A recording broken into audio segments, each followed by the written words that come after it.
High hi ಎಲ್ರಿಗೂ ನಮಸ್ಕಾರ. ಇವತ್ತು ನಾವು ಪಾಲಕ್ ಸೊಪ್ಪಿನ ಸಾಂಬಾರ್ ಹೇಗೆ ಮಾಡೋದು ಅಂತ ನೋಡೋಣ ಬನ್ನಿ.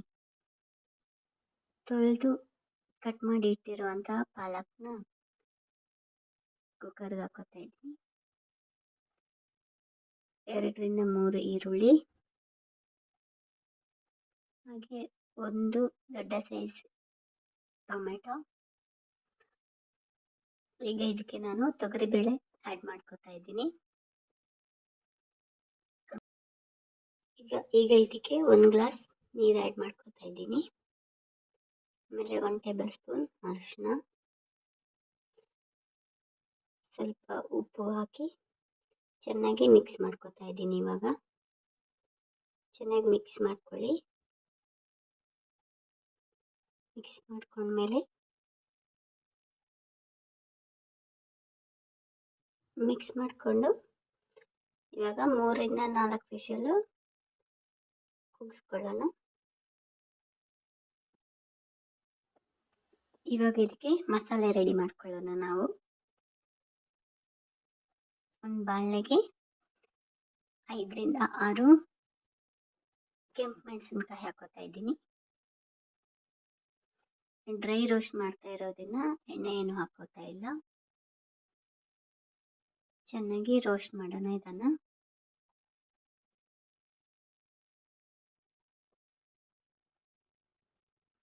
ಈಗ ಇದಕ್ಕೆ 1 ಟೇಬಲ್ ಸ್ಪೂನ್ ಕೊತ್ತಂಬರಿ ಹಾಕೋತಾ ಇದ್ದೀನಿ. ಈಗ ಚೆನ್ನಾಗಿ ಡ್ರೈ ರೋಸ್ಟ್ ಮಾಡ್ಕೊಳ್ಳೋಣ. ಚೆನ್ನಾಗಿ ರೋಸ್ಟ್ ಆದಮೇಲೆ 1 ಟೇಬಲ್ ಸ್ಪೂನ್ ಜೀರಿಗೆ ಹಾಕೋತಾ ಇದ್ದೀನಿ. ಇವಾಗ ನಾನು ಇದಕ್ಕೆ ಸ್ವಲ್ಪ ಸಾಸಿವೆ ಹಾಕೋತಾ ಇದ್ದೀನಿ. ಆಮೇಲೆ ಸ್ವಲ್ಪ ಮೆಂತೆ ಎಲ್ಲ ಕಾಳು ಹಾಕಿದ್ಮೇಲೆ ಚೆನ್ನಾಗಿ ಡ್ರೈ ರೋಸ್ಟ್ ಮಾಡಿ ತಣ್ಣಗಾಗುವವರೆಗೆ ಹಾಗೆ ಇಡಿ. ಇವಾಗ ಇದನ್ನು ಗ್ರೈಂಡ್ ಮಾಡ್ಕೊಳ್ಳೋಣ. ಗ್ರೈಂಡ್ ಮಾಡ್ಕೊಳ್ಳೋದಕ್ಕೆ ಮಿಕ್ಸಿಗೆ ಹಾಕ್ಕೊಂಡು 1 ಬೌಲಷ್ಟು ತೆಂಗಿನ ತುರಿ ಹಾಕೋತಾ ಇದ್ದೀನಿ. ಒಂದು ಸ್ವಲ್ಪ ಅರಿಶಿನ, 1 ಸ್ಮಾಲ್ ಸೈಜಷ್ಟು ಹುಳಿ ಹಾಕೋತಾ ಇದ್ದೀನಿ. ಹಾಕೊಂಡು ಚೆನ್ನಾಗಿ ಗ್ರೈಂಡ್ ಮಾಡೋಣ.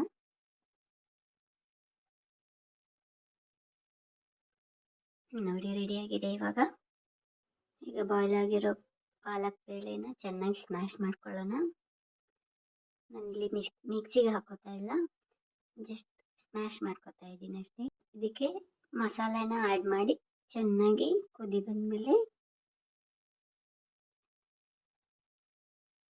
ಬರೋವರೆಗೂ ಚೆನ್ನಾಗಿ ಮಿಕ್ಸ್ ಮಾಡಿ. ಈಗ ಇದಕ್ಕೊಂದು ಒಗ್ಗರಣೆ ಹಾಕೋಣ. ನಾನು ಇಲ್ಲಿ ಕೊಕೊನಟ್ ಆಯಿಲ್ ಆ್ಯಡ್ ಮಾಡಿದ್ದೀನಿ. ಸಾಸಿವೆ ಚೆನ್ನಾಗಿ ಸಿಡಿದ್ಮೇಲೆ 4ರಿಂದ 5 ಬೆಳ್ಳುಳ್ಳಿ ಆ್ಯಡ್ ಮಾಡ್ತಾ ಇದ್ದೀನಿ. 1 ಕೆಂಪು ಮೆಣಸಿನ್ಕಾಯಿ ಇಷ್ಟು ಹಾಕಿ ಒಗ್ಗರಣೆ ಹಾಕೋಣ.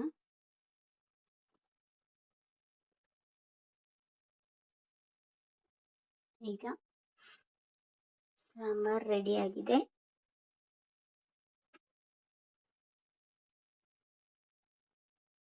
ಒಗ್ಗರಣೆ ಹಾಕಿ ಮಿಕ್ಸ್ ಮಾಡಿ. ಸಾಂಬಾರ್ ರುಚಿಯಾಗಿರೋ ಸಾಂಬಾರ್ ರೆಡಿಯಾಗಿದೆ. ಇದನ್ನು ನಾನು ಬಾಯ್ಲ್ ರೈಸ್ ಜೊತೆ ತುಪ್ಪ ಹಾಕ್ಕೊಂಡು ಊಟ ಮಾಡ್ತಾ ಇದ್ದೀನಿ. ಚೆನ್ನಾಗಿರುತ್ತೆ, ನೀವು ಟ್ರೈ ಮಾಡಿ.